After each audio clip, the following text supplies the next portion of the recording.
All right, guys, we're back with another episode. Today we have on, I should have asked you this before I hit record, but we'll see. Erik Bustillo. Yeah, it's good enough. Oh man, my Colombian side mom would be so proud of me right now to be able to enunciate that somewhat effectively. Erik is a registered dietitian and a health coach at Marathon Health. Are you still part of Marathon Health? I am, yeah, I'm with Marathon Health still as well. Awesome, awesome. And then you're also ISSN nutrition specialist at the O2X Human Performance. Yeah, so with O2X, it's cool because it's police, fire, and military focused. So a lot of nutrition education that goes on to that population, and then of course with ISSN, just having the sport nutrition certification and practicing that with professional athletes and recreational athletes and everything in between. That's awesome, man. I'm prior Marine and understanding. We have some friends that are in the firefighters. I have some family members that are in the police force, and they take it very seriously. But I have seen some of these tactical guys that just eat like shit, and it's like you're putting your life and everyone else's life at such a risk. But it's just, some people have these bad habits that they can't break out of, even if their life depends on it. So it's cool that a lot of the tactical side of things are getting looked at a lot more within research, within dietetics, within strength and conditioning, and they're starting to take it a little bit more seriously. And, one of the things that I always preach to police officers and firefighters that have to deal with like civilians and regular life type of situations that are high stress inoculated is like, get your nutrition in check so you never feel like you're falling behind, but then also practice some self-defense, do some jujitsu, do some Muay Thai. Like, don't go out there feeling like you're unprepared. Cause I think that's when you start having all the trouble is you go out there and like, oh shit, I don't know how to fight. I don't know how to defend myself. And these fucking Whoppers that I ate are really slowing me down. So it's really tough to go out there and like be on your P's and Q's when you're dealing with a lot of that other stuff. Most definitely. That's a big one for police, fire, military, former military, working with that population. I really enjoy tactical athletes because when they care enough to do something, nothing's going to stop them. Yeah. You know what I mean? But I say that I throw in that little asterisk of when they care enough, because some of them just don't, they're like, yeah, I know this and I know that.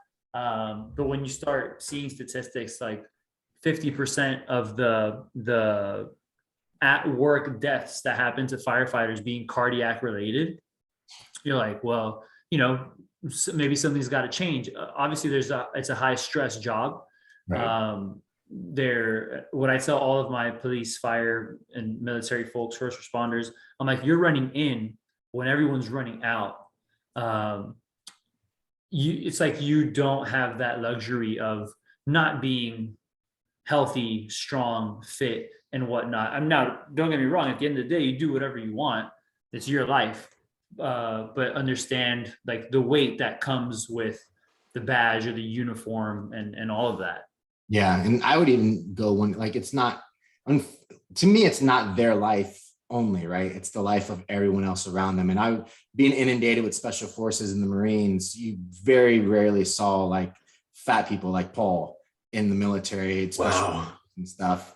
Right. So when we went over to like the mainland and got to see everyone, you're like, oh shit, like there's people out there that don't take this job very seriously. And, especially for us being in Iraq and Fallujah and stuff, and knowing that like these guys have our backs.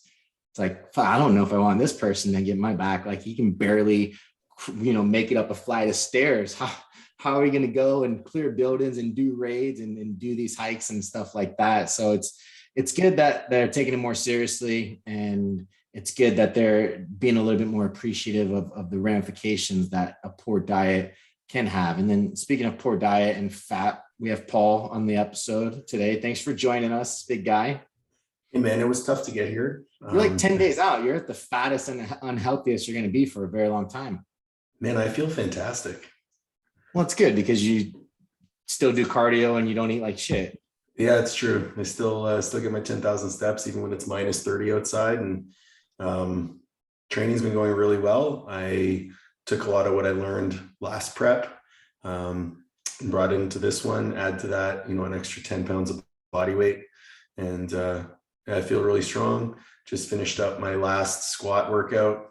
Well, I'll squat again, but it won't be anything more than a deload. So squat 300 kilos, moved like RP 6.57. So ready to rock. What are you opening with? Probably open around, I'm going to take it really conservative. I'll probably open at 300 or 305 and then go 320 or 325 and then take something for a bigger PR. 322.5 is my competition PR, but I've squatted 325, 711. 711. Nice. Yeah, I've squatted 716 in the gym. That's the squat that tore my quad the first time. So if I could go I think I'm good for like 335, 340 based on how I'm feeling. Any trepidation on hitting that number again or going over that number, knowing that you tore your quad last time? No, That's good. no. I actually I know that this is going to be the last meet I do for a very long time. So I'm just going to, whatever is there on the day, I'm totally happy. I'm going to have as much fun as I can. I'm going to be in Florida. I'm going on vacation afterwards for a few days. So it's just going to be a really fun day. Might be your last meet ever. Are you going to take your shoes off after the deadlift and leave them on the platform? No. Oh, that's what the Russians do when they're done lifting. Yeah, I'm not good at powerlifting anymore. Yeah, but it's fun to pretend. What I'm going to do actually is I'm going to take my planned third attempt on my second and I'm going to hit it. And then I'm going to call for a third of like 410. And I'm going to go to yank out I'll pull out the slack for a good 5 seconds and then pretend I tore my hamstring, just like limp off and like give a high five to the crowd. Oh, nice. That's a good strategy. You gotta kiss the weights and then you gotta shake the judge's hand to show your appreciation for what the I usually shake the judge's hand, at least the head judge, after a third. But man, I'm looking forward to having some fun. Yeah. Zero expectations. That's good. That way, when the inevitability of you failing hits, yeah, something's gonna happen. And then you're going to go into bodybuilding and completely wreck your psychological makeup of who you are as a human being. So good call. Okay, so let's start our conversation with Erik on the psychological part. So one thing that I've been working on myself is I have a very much all or nothing mentality when it comes to food. I'm either like hitting my macros 100% of the time, but like if I decide to have a free meal or something like that, I have trouble just having a meal and moving on with myself. I'll usually continue it on.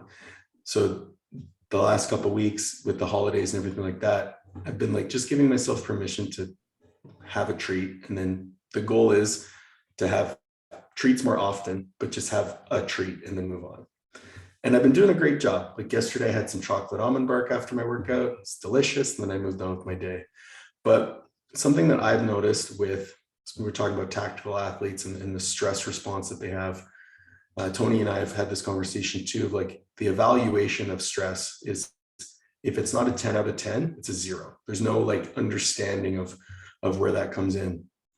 And something that I've noticed is because the workplace is so stressful, the avoidance of stress outside the workplace tends to be kind of a coping strategy. So I think of someone like my father comes to mind, who was involved in war as a child.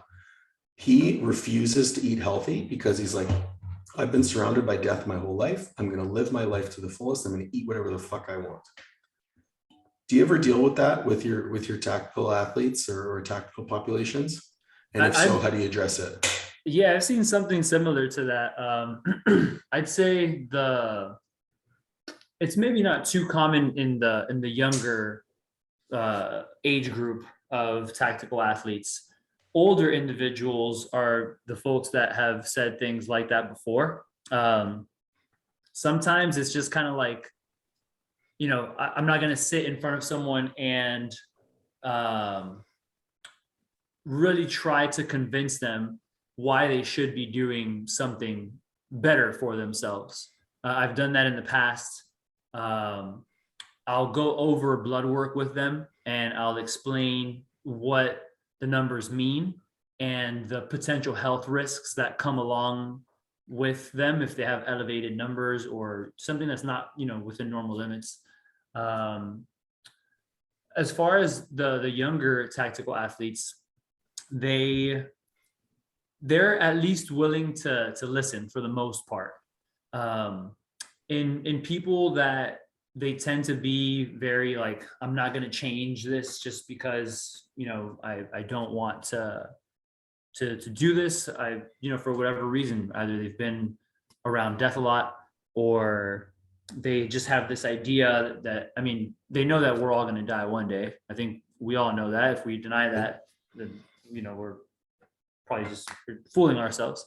But in having a conversation with them and helping them just kind of see that where making certain changes could be beneficial, oftentimes they're open to incorporating these lifestyle changes. The setback happens when someone's not ready for some type of a change.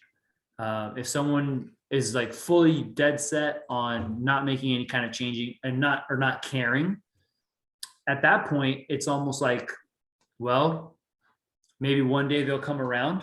And for me as a practitioner, it's kind of I had to learn pretty early on to say, there's not a lot that you could do for someone that doesn't want to do something for themselves. Right. Yeah. I think, especially this time of year with the new year coming up, people are all looking for change. They're like, new year, new you is all we hear all the time. And I've kind of taken a step, beyond that. Tony wrote a really nice Instagram post about, knowing yourself and who you are. And when I speak to my clients and I talk to them about their goals, especially on the new year, it comes down to like, what are your true values? We talked about, maybe this person isn't ready for change. But if we can appeal to their values, if we can appeal to the things that actually matter to them and try to create a link between that and whatever sort of intervention we're looking at, whether it be improving blood work through nutrition, whatever, education goes a long way. But looking at that person in front of you and learning how to communicate effectively in a way they understand and can internalize, I think that's where the true value is as a coach and as a practitioner. For sure. When someone comes and seeks our help, they obviously care enough to get to that point where they're like, hey, I want to do something, right? I want to make some kind of a change. There's definitely something to practicing with things like compassion and active listening. One of the ways that I practice is using motivational interviewing. And that's something that is very beneficial, even with the tactical athlete population. Sure, you're going to have those guys and girls that sometimes they're just kind of like, look, I know what to do. I'm good. Like, it's okay. Or I'm going to do whatever I want. At that point, it's just kind of like, hey, if their mind is set on that, then excellent. But where do we take the conversation afterwards? Like, where do we take the conversation once they're just kind of saying this, that, and the third? What data are we presenting? Are we looking at blood work with them? Are we asking them, how do they feel? If they have any specific complaints, how do they feel when they're training or performing? Or even just asking them in a very casual conversation, not trying to kind of hide from them that we're trying to help them or educate them on something. It's like showing them something without them realizing that we're showing them something. It's like chopping up their vegetables and putting it in their food so they don't know they're eating vegetables. Exactly. Which is a funny analogy, because you probably could do that. Oh, we're talking about nutrition. For sure, without a doubt. What's can you describe for people and even myself motivational interviewing? What exactly is that? Yeah, so motivational interviewing is a technique, a coaching technique that it allows the client or the patient, the person who is seeking to make some kind of a change, it reinforces them being in the driver's seat. As the coach, as the dietitian or a health coach or a trainer or a strength coach, therapist, you could use it with just any discipline, really. Uh, it's our responsibility to be able to listen uh, in a non-judgmental way.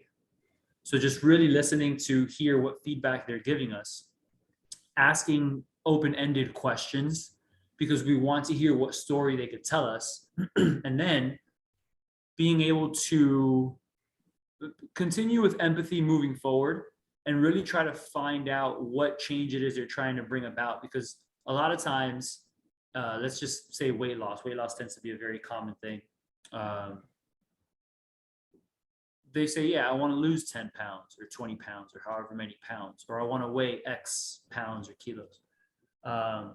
It's helping them navigate why they want to do that, really finding the why behind what the weight loss means. So motivational interviewing is essentially a way that puts the individual in the driver's seat, and then us as coaches, essentially, we're the GPS, if you will. We're just kind of like showing them how to get to where it is that they're trying to get to. And oftentimes they already know how to get there. We're just really fine tuning or maybe finding the better route to get there. It might not necessarily be the faster route, but it'll be the better route because the idea is to bring about permanent change, if you will. Okay. Yeah. No, I like that. That makes a lot of sense. And it's kind of what Paul said, right? You're attaching their values or their why to what they're doing. So it's a little bit more meaningful than just a number on the scale, right? There's a little bit more impact to it. There's a little bit more emphasis behind it of being able to, and you hear that from like people who talk about habits and building habits, is if you can connect a value to it, if you can connect a why, kind of stack things on top of each other, it's easier to build those habits. And in a day and age where we're inundated with a lot of noise, it's not so much like practical actual advice. I think that's something that's really powerful for people, is to express their values, express their goals in a more meaningful way than just a number. And is that something that you try to extract from them a lot of times, especially with the new year, right? Everyone has the goal of trying to lose weight. They have like this guilt of the holidays. And I always tell this to my clients whenever they get done with the competition or a meet. It's like, look, let's give it a couple weeks and get back onto like a routine before we make any preemptive decisions on what we want to do, because a lot of them, they'll do their competition and they'll go out to eat the entire weekend and they feel like crap on Monday. And they're like immediately like, I want to start losing weight. It's like, do you really want to start losing weight, or do you just feel bad about the situation, right? So when you're interviewing your clients and stuff like that, what's the process go between differentiating like a good goal of, values and why with what you're trying to accomplish, as opposed to a goal that's just number driven? Because a lot of people, all they care about is the scale, and even their values or their why don't supersede that. Yeah, for sure. I think a lot of it comes with deconstructing. Um, Sometimes people just have a number in their head. Maybe somebody told it to them. Maybe they had an emotionally abusive partner, like their significant other before, Or like their podcast co-host. or your podcast co-host. Yeah. Things like that can really have an impact on people, right? So like imagine if the person that is your confidant, right? You trust in them, they trust in you, and they tell you, hey, you would look really good at 150 pounds or whatever it might be, or however they might say it. Maybe the way that I said it was too nice. Maybe they say it in way worse ways. All right. They're calling me fat all the fucking time. If Olivia does that, I'll have to message her directly and tell her that it's not good. Oh, yeah, she's very rude. Unbelievable. Yeah. Go ahead, Eric. No worries. So even something like that can build this construct, right? So we can see ourselves through someone else's eyes. So that's where we start having these goals of, oh, I have to weigh 150 because my ex-girlfriend or ex-boyfriend or whatever, they used to say this, and that number is just stuck in their head because it was just this repetition thing.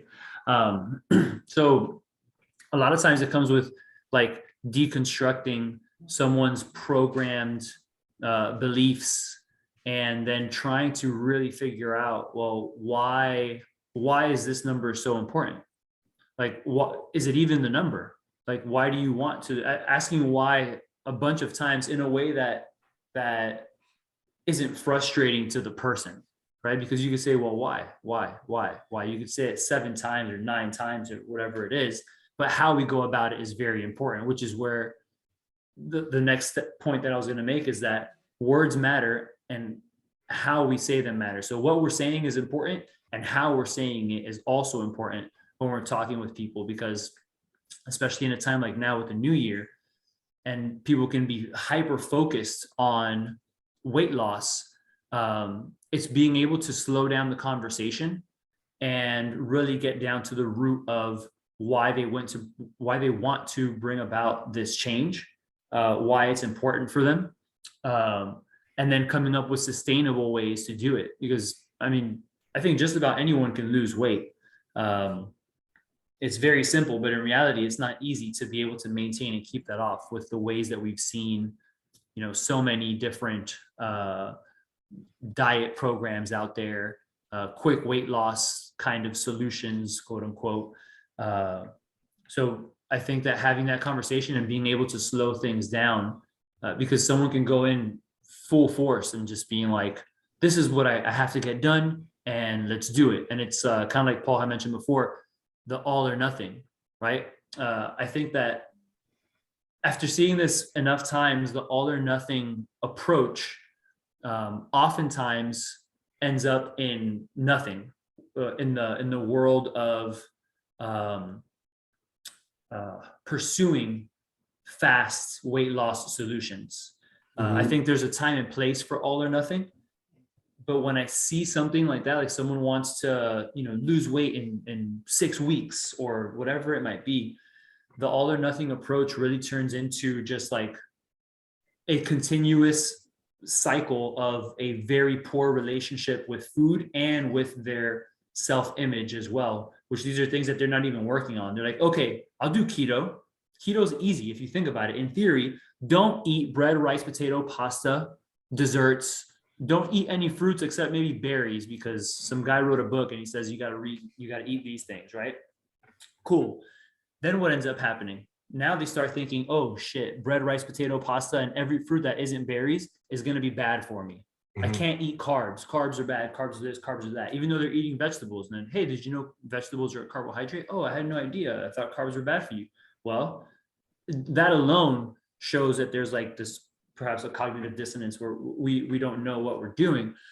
But then that goes on and on and on, because they do this keto diet for 30 days and maybe they lose 30 pounds in those 30 days. But then 4 months later, they've gained 36.5 pounds and their relationship with food is poor. And then they want to go back to keto because it worked for them.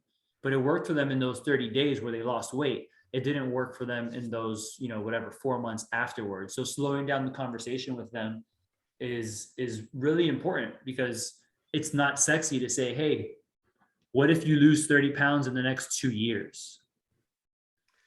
It's really funny. One of the questions I ask on my initial intake for nutrition clients is, can you tell me a point in your nutrition where you felt like you had a plan that worked for you?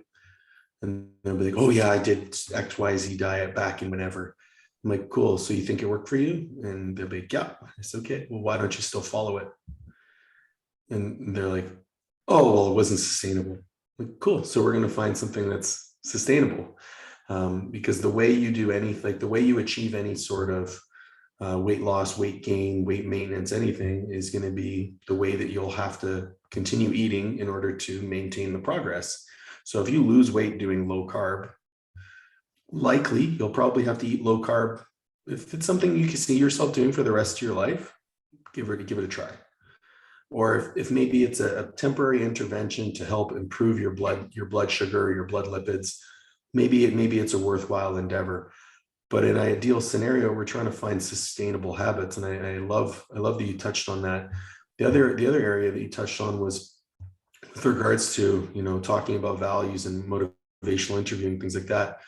What these strategies do for me and where I find the best benefit for my clients is it gives them autonomy, because they're the ones driving the ship at this point. They have control over the process. And when they feel they have control, there's no more anxiety. There's no more fear. It's like, oh, I got this. Like, I'm doing this for me. These are the things that I've identified that I need to be doing. It makes it much easier to envision success in that way, right? Yeah, for sure.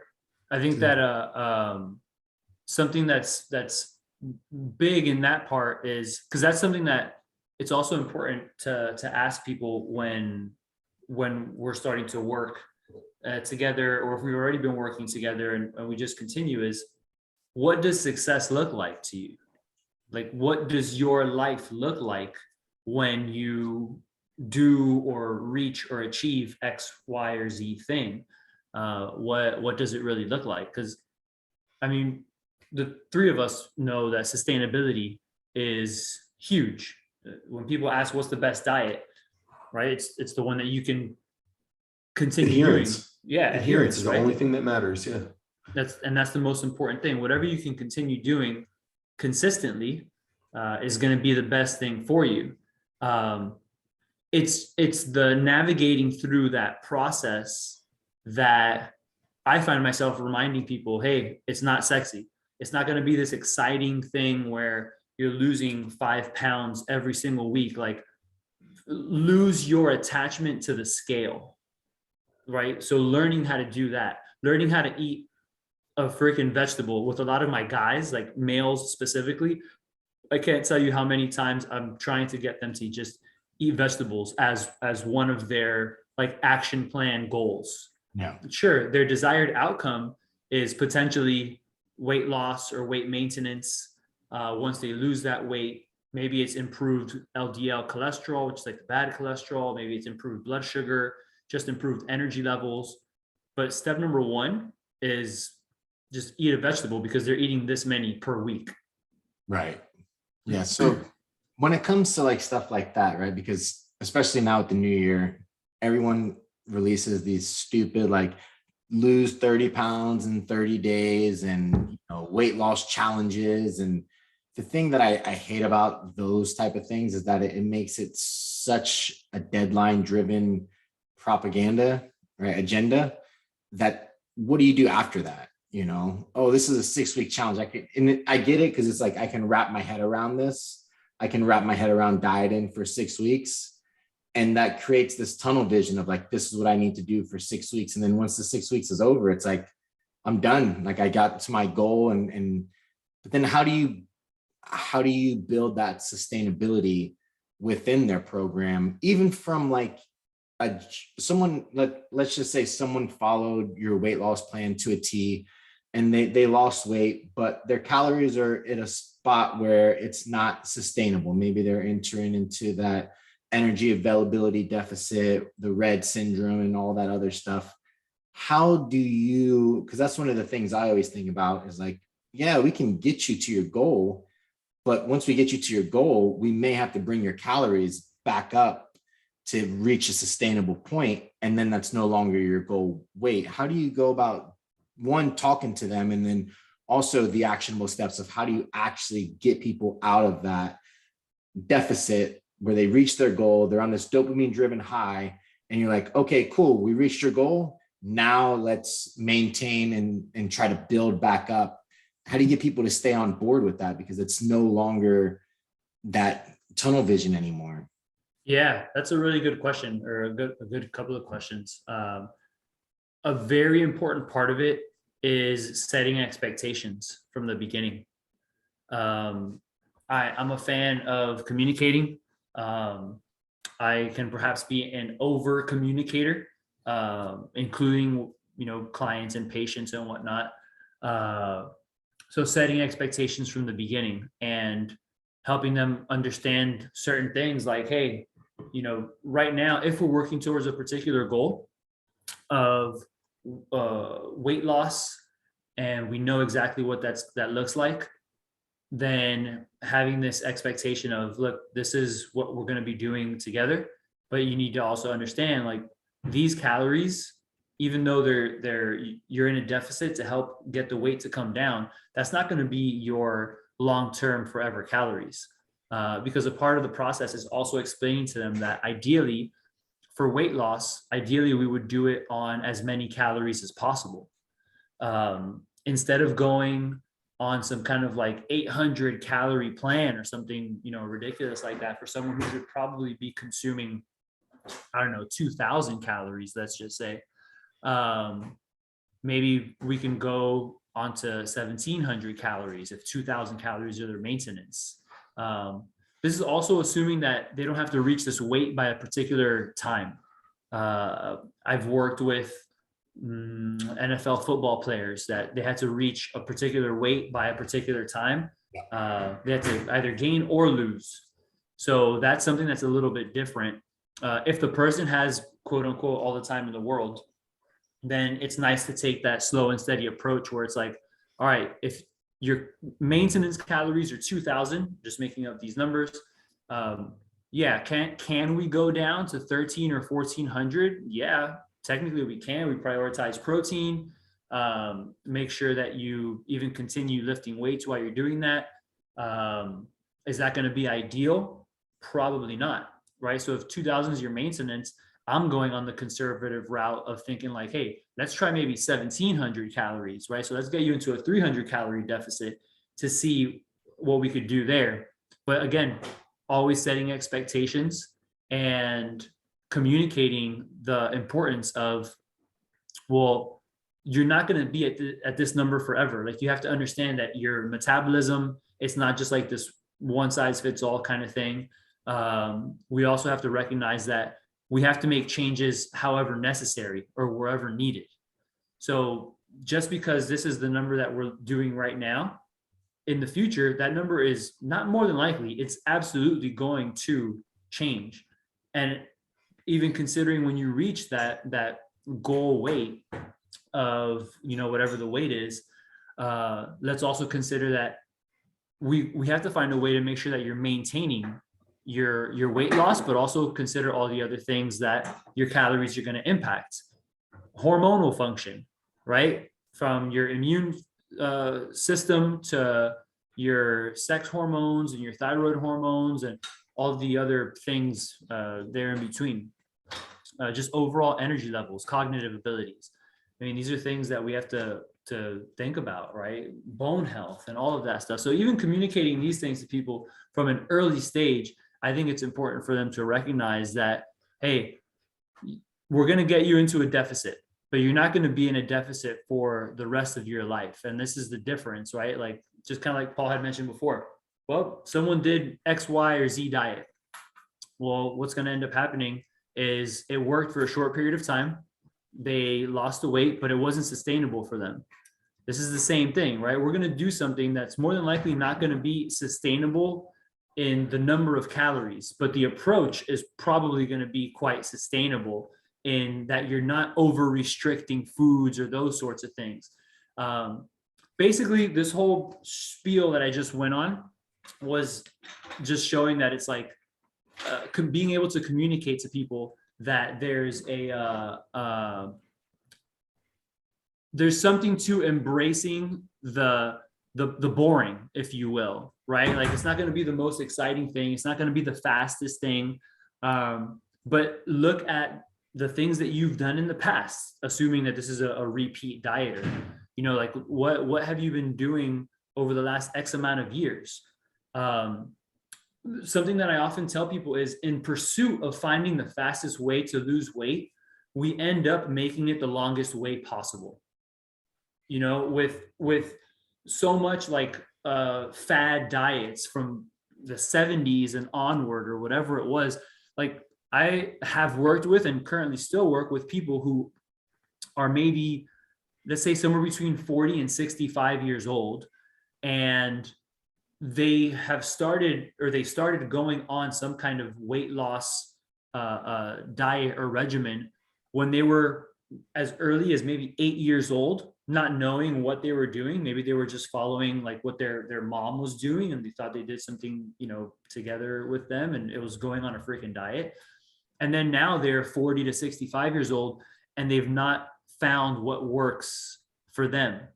And then here they are coming to me, right? And it's like, all right, we have a lot to unravel here. So having that conversation, that's what this is, basically a long-winded answer to say that we have to have these boring conversations, setting expectations from the beginning, because if not, people are going to continue on the same cycle. And in reality, if they say, hey, I'm going to do this and make this change over the next year, a couple of years, and do something that's going to last me forever, they're not going to be on a diet every other, you know, God knows how often. And then it ends up taking even longer. Yeah, no, very good points. And that's something that, it's something that I think about a lot, right? It's like, as a coach, one, it's like the health ramifications of a diet, right? Sometimes I think like, yeah, the slow and steady process of having them in a deficit is going to bring about more sustainability.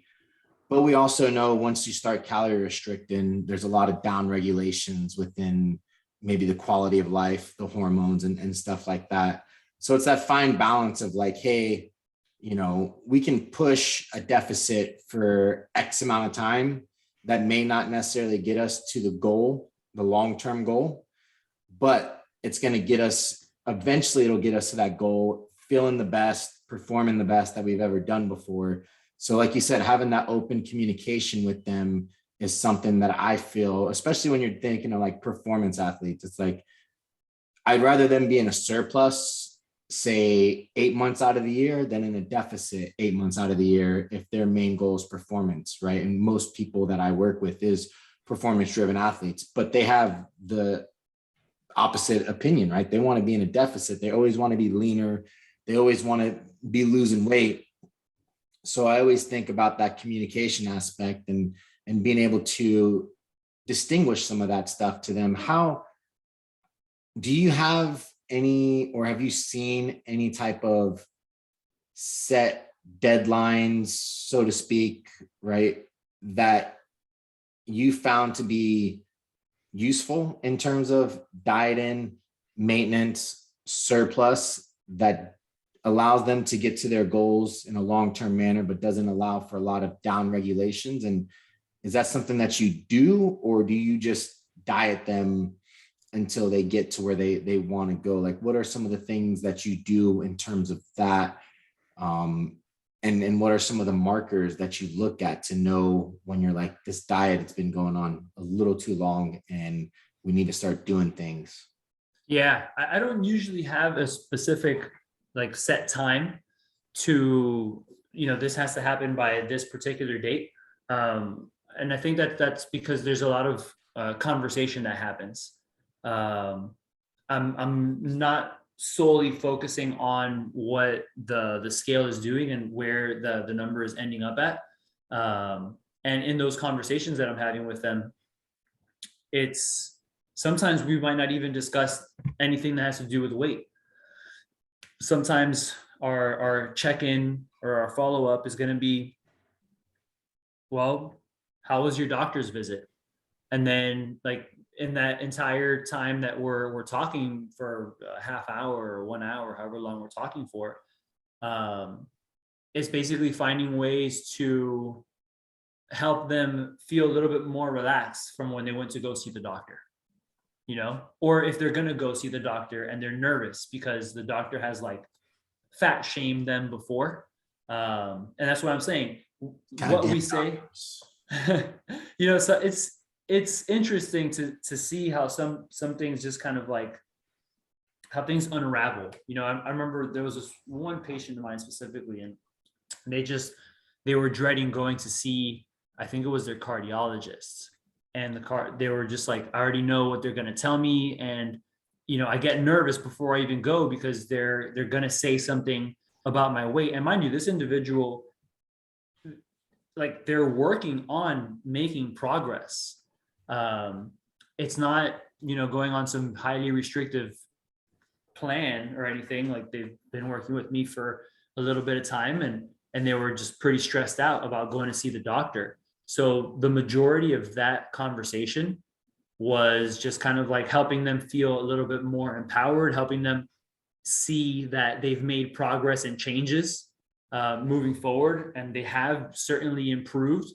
Their doctor may not see that progress, but it was essentially trying to give them like that strength to be able to tell the doctor, like, hey, you're not gonna shit on me in today's appointment, basically. Fuck you, buddy. Fuck you, doctor.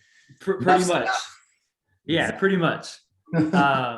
So, you know, I don't really use like specific dates or markers, but there is continuous following up, and I'm looking at weight. If we're looking at specific weight loss as like one of the main outcomes that we're looking for, I am looking at weight on a regular basis. I'll look at their overall macronutrients, like how much they're taking in, what's happening with their weight on a regular basis. Also, if they're measuring themselves, sometimes they might have access to something like an InBody or just some kind of body composition machine. So I'll take a look at body fat, muscle mass, dry lean mass, and potential like water fluctuations and whatnot. And also measurements, you know, so if they're measuring around their belly button, around their hips and their butt, arm, chest, looking at those kinds of things. If I ever see that something just kind of, if a measurement just like stops, as far as like if their weight has been stuck for some time, then it's time to just kind of overall reevaluate what we're doing and what can we do differently to help with getting that to start moving again. Has something changed in their non-exercise activity? Did they begin having a little bit more stress? And then because of that stress, now as a result, they're starting to eat a little bit more. Do they feel safe in talking with me about it? Because they might, you know, some people can be afraid. We're like, oh man, you know, my coach, my dietitian, they might judge me because I didn't stick to the plan. So, or they don't want to disappoint you, or exactly. all the things that they build inside their head. For sure, having that open communication and that freedom to have open communication, which is something that I do pretty well with my clients, I hope, but something that I severely lack when it comes to in-person real life relationships, which I've been told several times. So, you know, there's that. I think you're fine. Thank you, buddy. I appreciate that. Now, have you found like negative, not so much like maybe numbers to reach, but like, how do you have that talk with them of negative, without fear mongering, but like negative detrimental effects of dieting, and being like, hey, I know you think that dieting and losing weight is going to make you healthier and it's going to do this, and it will do all that, but there's a point where it's going to start to diminish. How do you have that talk without fear mongering the idea of weight loss and dieting being unhealthy as well?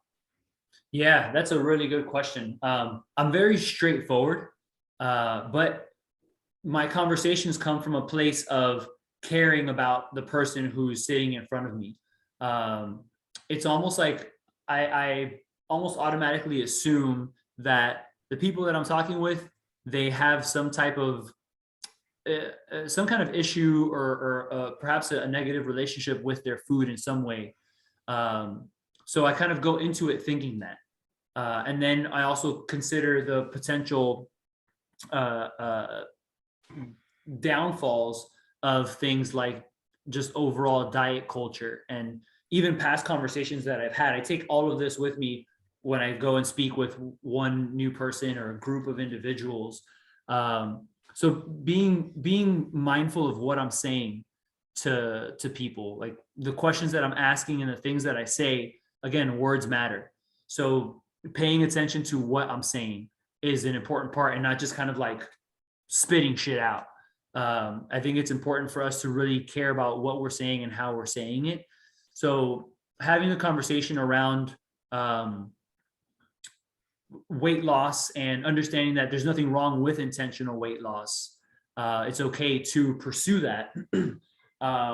It's also okay to reflect for a moment and understand why you want to do it.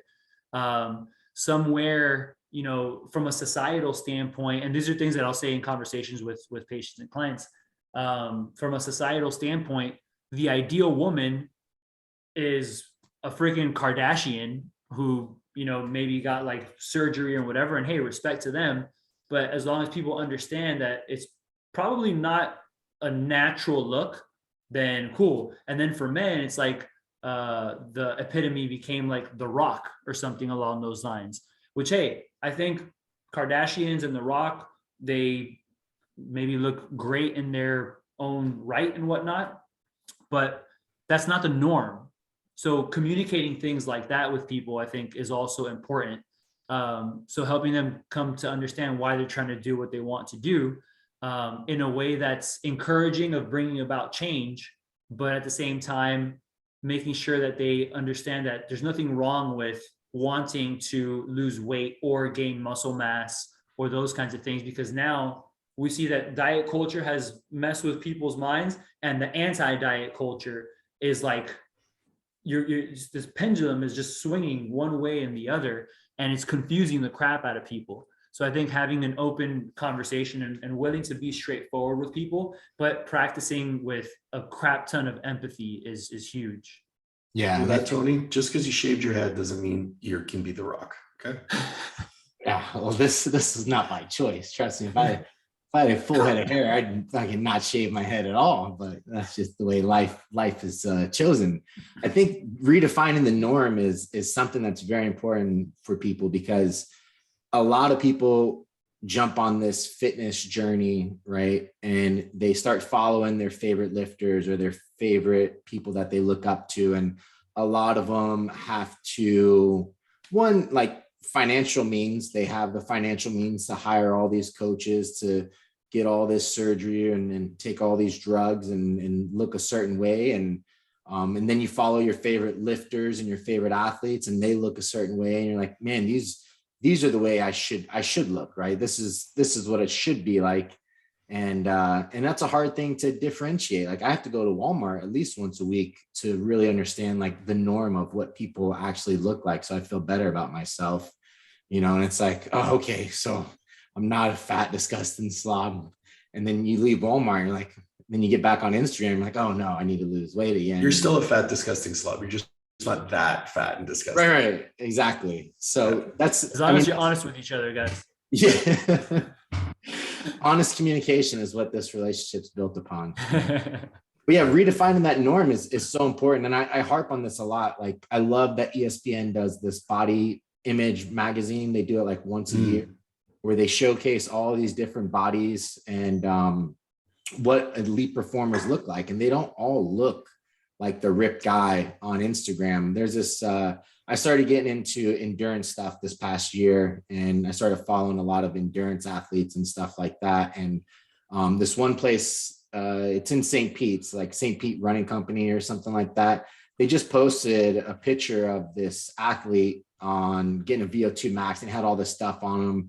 And they were like, you may not be able to tell based on the body type of this athlete, but this is one of the best ever at ultra endurance triathlons and Ironmans. And it was Jan Frodeno, who's one of the best endurance athletes of all times. And you couldn't really tell, right? It was like, oh, he looks like a normal guy. Maybe has that like skinny fat look to him, but he's one of the best athletes in the world. And to me, that type of stuff is very, I guess it should be portrayed a little bit more honestly, but you don't have that. So when you are trying to normalize this for people and they have these unrealistic expectations and these unrealistic biases that they're maybe inundated with through past negative relationships, through social media.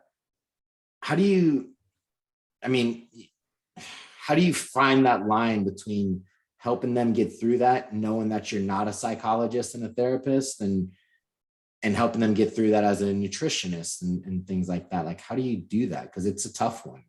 It is. It really is tough, and they'll definitely come together oftentimes, because it's hard to separate these things. You know, when someone tries to tell me something like, you know, I say sleep is more important than your nutrition and your training. I say no, like not one thing is more important than the other.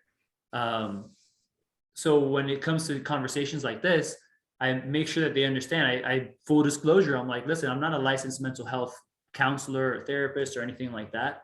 But I do think it's important that we discuss where these relationships come from, where these ideas or perceived images of success, where this comes from as well, because that's going to impact the food choices that they're making, because they're going to see this person on freaking TikTok doing some stupid recipe in a blender, and then they start trying it too, because the person doing it is either sponsored by a company, or they already look great, or maybe both, and they're drinking some nasty kind of shake thing or something.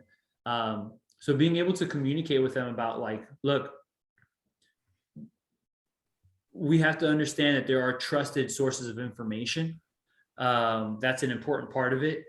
Going into this, just know that I am your partner in this, right? Like I'm helping you moving forward through it all. So if you have questions or doubts, don't hesitate to reach out to me. And in a part of that, I teach them to ask themselves certain questions, or, you know, ask themselves question of what they're seeing on social media.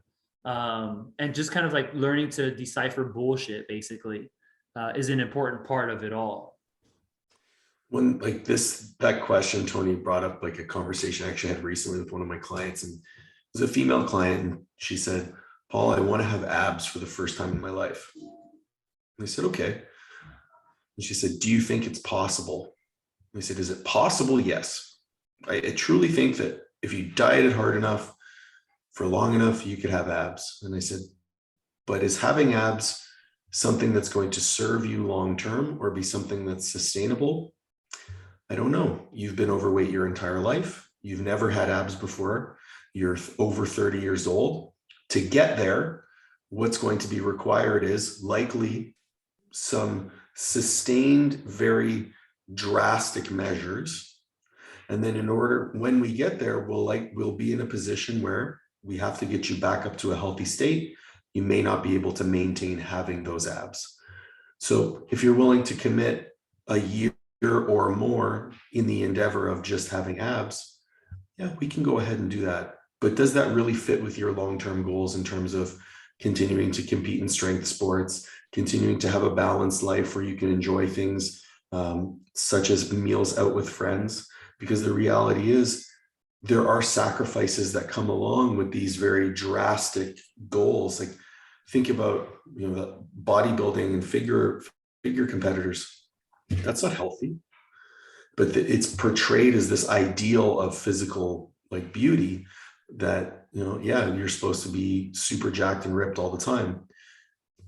Maintaining that is not a healthy practice, nor can many people achieve that without sacrificing a lot of the things that they value day to day. Like,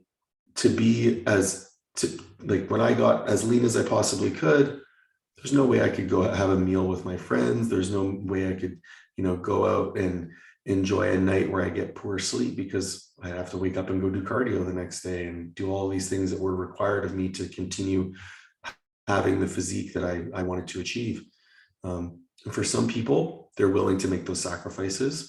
For some, they're not. And I think being realistic with them about what's required is important. So I love that, you know, you shoot things straight and you say, hey, this is the reality of the situation. Right? And if they still want to do it, here's the question. If they still want to do it, and you know that it's probably unhealthy and the likelihood of them being successful isn't high, do you still help them? Or how do you help them? Yeah. Yeah. One thing that I've found with myself is I will either just tell people no, I'm not going to do that if it's something that I think is not beneficial for them. If it's this like self-serving, there's no like long-term health benefit to it kind of thing. Like I've had people ask me to sign off on papers for them to do a weight loss surgery. You know what I mean? Like I've had people, ask me to, hey, look, I gotta be ready for this thing and lose 20 pounds in the next 21 days. I'm like, no. So I think as a practitioner, it's also being able to say no to these individuals. And then if we decide to say yes, and we have to ask ourselves, well, is this something I really want to take on? Why do I want to take on this? How will I help this person? And what is helping this person going to look like? Yeah, with that one client, she actually was like, "Okay, thank you very much for telling me that. I'd rather just focus on, improving my habits and structure and losing weight slowly over time. And if I get there, I get there, but I want to keep doing the things that I love doing." I was like, "Sweet, that's awesome." Yep. But I did have to have another conversation with another athlete. She has to compete under a weight class, and it's been 3 times in a row. We'll get her there. We'll get her to that body weight, and then she'll disappear for like a month, come back 20 pounds heavier. And she's like, "Hey, I'm competing again in 14 weeks. Got to lose that 20 pounds." Is what I would say. Pardon? Is a shitty coach is what I would say. Why do you keep letting her do that? Well, this time I said no. And the last time I said no, and she promised me it wouldn't happen. And she did it again? She did it again. So what do you think is going on there? Oh, there's a lot going on. She works, she's actually a first responder. So her sleep schedule is horrendous. And she is very, very regimented. So when she has a goal, her adherence is 100%, no matter what. As soon as that goal is gone, she has no ability to coast, to maintain. So it's that all or nothing behavior. And so I got with her strength coach, and together we had a conversation with her about, this is not, and this is a young girl, right? Like she's, I think, in her mid-20s. Like this is not serving your health long-term. This is not serving your career long-term, right? If you want to be at your best to save people's lives, you can't keep doing this with your own health. And always having this deadline to be under this weight is perpetuating the over restriction and binging behavior. So if you want to do this competition, we have to do it in a way where you're on point, but we have some freedom. And then we work on your habits throughout this process so that when you're done with that competition, we don't have the same cycle repeat itself. And this time I told her if it happens again, I just won't work with her.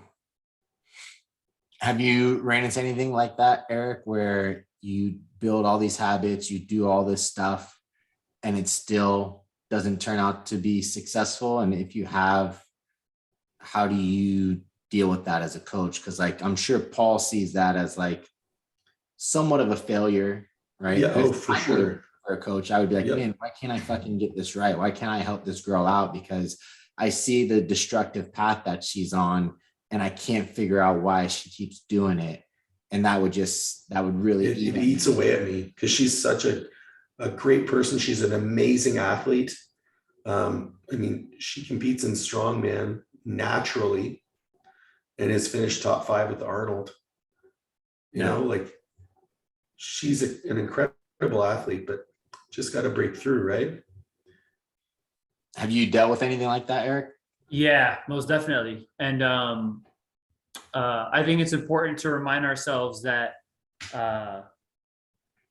even though it's a part of what we're trying to do, and it's a part of our problem, it's not our fault. Yeah. As coaches, I really early on in my career, I had to learn to deal with people like this, where like they might either be manipulative or they just wanted something very specific, and it was either maybe something very superficial and not like health related, or they didn't really want to make a change, They just wanted to lose those 10 pounds as fast as they possibly can. So something that I would remind myself, and even to this day, I still will, is that I'm as someone's coach, it's not my responsibility to fix or solve the problem. Like we're there to help people. If they don't reach their particular goal, it's not on us, at least not 100% fully. And that was hard for me to grasp, you know, because it was like they're trusting me, like I know what I'm doing, and you know, why can't we just have this long-term success? But in reality, we can be the world's greatest coach, and sometimes we're just not going to be able to get down to the bottom of it. And sometimes we're a part of their process, where, you know how sometimes like people hear something a million times, and then that million and one time it finally clicks. Maybe we're a part of that million. And then somewhere, somehow, it could be in the stupidest way, they read something on a freaking news article or something ridiculous that was like, oh crap, then everything that they heard all throughout finally made sense. And then eventually they finally make that long-term change. But we never know how or when that's going to happen.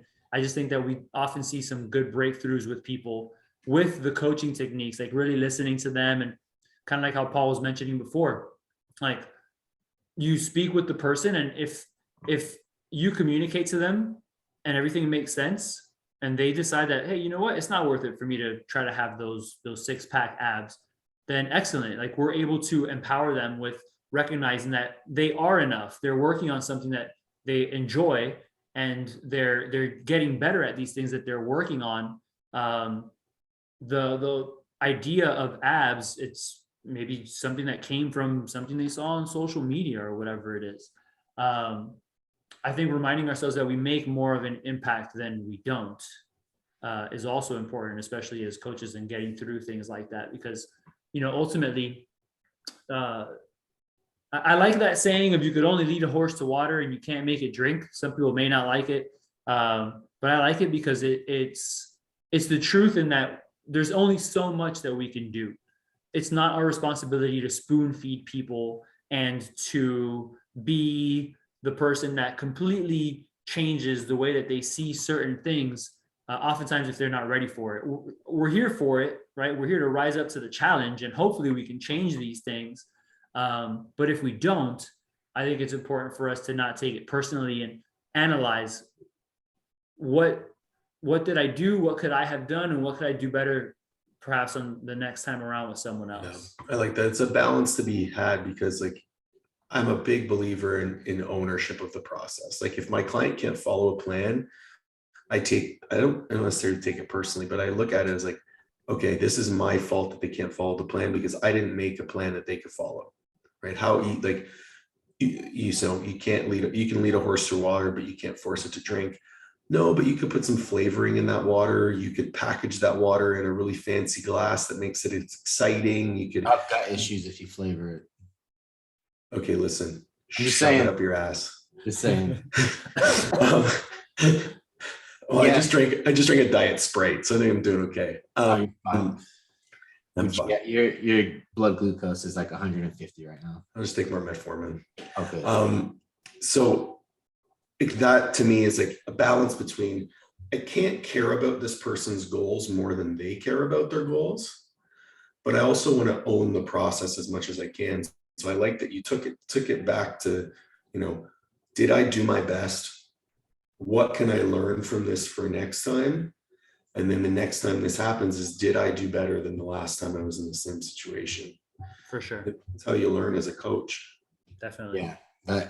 The analytical process of trying to become a better coach never ends, even through your successes. And it's tough, man, because like the more I'm very much a side hobbyist in psychology. And the more I get into it, the more I realize how much trauma and how much insecurity we all have as human beings. And we're trying to overcome a lot of that as coaches. And it's so hard to do. And I think that the stigma behind therapy is starting to get like brushed aside now, and it's starting to get a lot more notoriety, especially in the athletic endeavor with all the stuff that's gone on with like the Simone Biles and the people that are having the mental health issues and stuff like that. And there's just so much we as people have to overcome due to our childhood, due to the way people have treated us. And I think sometimes it would be better to you get somebody that comes to you and be like, look, maybe like 80% of the people, 90%, maybe even 100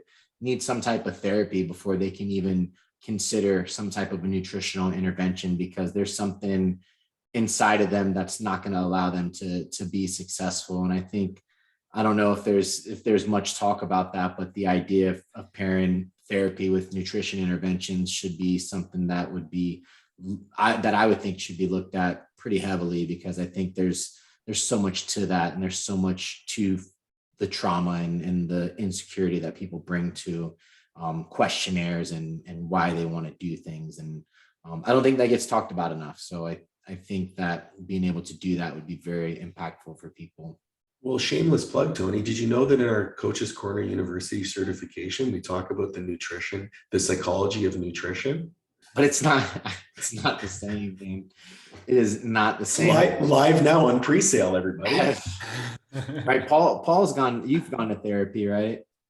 Oh, I've gone to therapy. I went like probably 7 years ago for about a year. And then I continue to go, weekly or biweekly since 2019.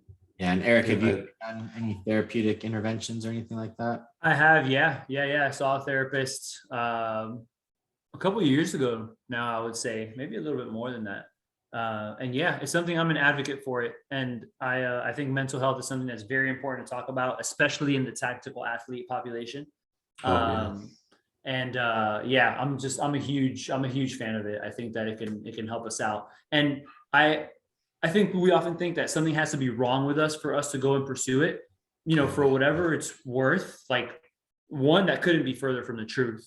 Two, when I went to go see someone, I wasn't going through any like family or big issues. I wasn't having thoughts or feelings of depression or anxiousness or anxiety.